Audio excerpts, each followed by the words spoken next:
is a video to help answer, in a visual manner, the two most commonly asked questions we get asked. What is the difference between stenciled concrete and stamped concrete, and what makes stenciling better?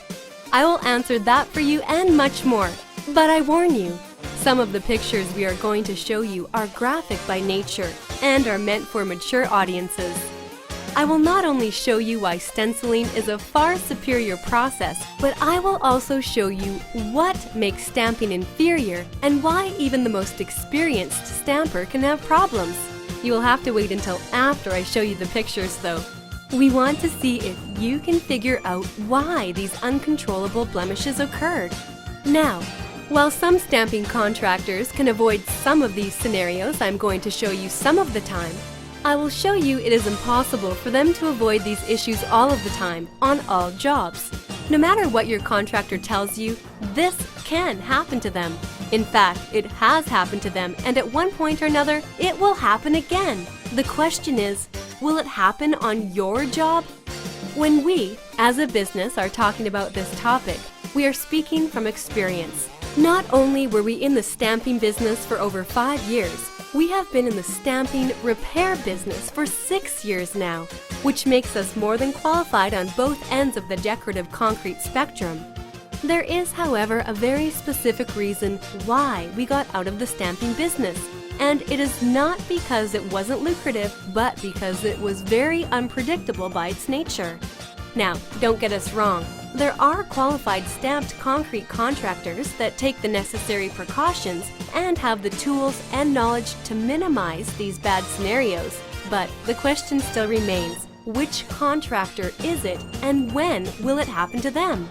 Now that I told you it is impossible for even the best stamped concrete contractor to avoid a bad job, let me tell you why it's impossible and also prove to you that I'm not just rattling my lips here. What I'm going to show you first is a group of pictures of a beautiful stamp job followed by a bad stamp job. Now, in all fairness, not all of these scenarios I'm going to show you on the bad stamp job can or will happen on one job site, but they could. It's not impossible for this to happen either though. The question now is, which one of the bad scenarios can you live with? Here's a montage of some photos of a stamp job that you might see in a typical contractor's portfolio. Enjoy!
Now, those were some pretty pictures in the montage we just showed you, and I hope you enjoyed them.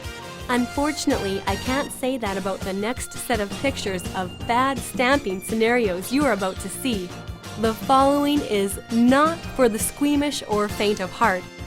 If this is you, please turn your head now, as these pictures we are about to show you is what could happen to you should you decide to go the stamped concrete route. Here it is.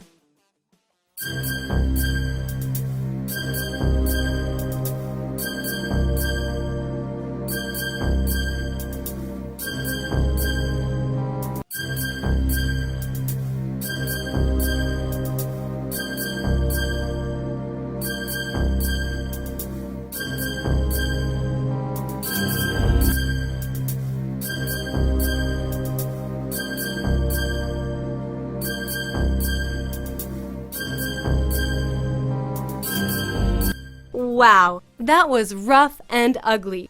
If you need to excuse yourself to go catch your breath or get something to drink, we understand. That was both pathetic and disturbing.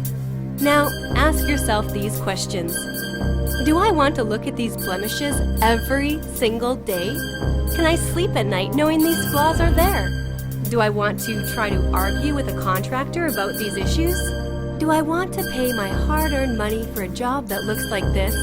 If you answered no to any of these, then stamped concrete is not the answer for you. Period. Now, I'm going to come clean about a little trick I pulled on you. Earlier I said, now in all fairness, not all of the scenarios I'm going to show you on the bad stamp job can or will happen on one job site. The sad fact is that all of these horrible pictures are from one job site, with the exception of the footprints. I'm sorry, but it is true, and that could have been you. Here are some of the unavoidable facts about stamped concrete and why it could go bad on any job, and also why it could go bad on yours. 1. Some contractors bite off more than they can chew. 2. Some contractors do not have the manpower to handle the scope of the work they take on. 3. Sometimes they get caught in bad weather, which could be either rain, wind, or high temperatures. 4. They get a hot load of concrete. 5. They had inconsistent colors mixed at dispatch, or worse, all of the above. This bad job could have happened to you. Be glad we are saving you from the future headaches and misery of a bad stamp job. Here is something that we did not point out in the picture that makes another huge difference between stamping and stenciled concrete, and that is the texture.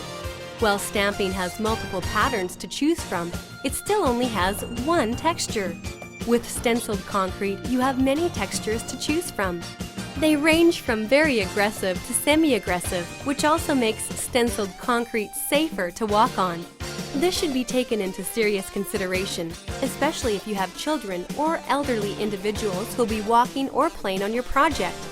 Now, let's talk about stenciled concrete and why these above scenarios are irrelevant in this process. First, the crew size. Even if your scope of work is only 500 square feet, a professional stamp crew should have 5 guys to effectively work all the joints, edges, release agents, patterns, seams, and overall design. This also means high overhead for the contractor, so they might cut a corner by eliminating a position and having one crew member double up his workload, leaving a huge opportunity for error. In stenciling, you only put down on average about 100 square feet at a time, making the site very manageable by only 2 or 3 people. This process is then repeated to maximize the details of your project. Second is the bad weather that creeps up on you, especially in our area. With stamping, once the concrete is poured, you must work it from start to finish or you lose the load. In stenciling, you can start and stop as necessary, as you can do as little as 25 square feet at a time and cover that very easily if need be. Other bad weather could be hot weather, which will make the concrete set very fast and unstampable.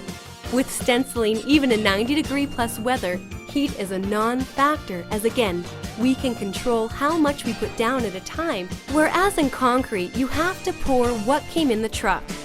Third, the hot load, which simply means the concrete has been sitting longer than it should have in the truck, or the temperature outside is hot, or worse, both.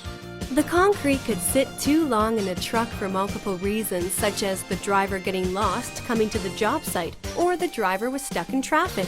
These are both unavoidable scenarios and they could happen to you. With stenciled concrete, we are not pouring the concrete. We are going over the existing concrete. So, even if your concrete was aesthetically poor, we will be going over it, ridding all of the blemishes. The last scenario in our example is a bad color mix. This is when 2 loads do not have the same ratio of color added to the concrete, and one pour will inevitably be darker than the other. Even worse, this will typically be right on a joint line, making it more noticeable. With stenciled concrete, we mix our batches on site every time. We also add our second and third colors to highlight the job itself, giving you a more natural look. The bottom line is this: stenciled concrete is better because it is much more predictable in its final outcome. The crew size, weather, concrete mixes, and only one available texture in stamping are, in my opinion, too risky when spending your hard-earned money. These are all bad scenarios that could happen to you and are sometimes unavoidable. At the end of this video, I will show you a chart to show you some other things to take into serious consideration when choosing between stamping and stenciled concrete. Now that you're educated as to the differences between stamping and stenciling, and you have seen what could happen to you, and you're ready to make an informed and intelligent decision, let me show you a few other recognizable names that have made the same informed decision to use our proven techniques and products.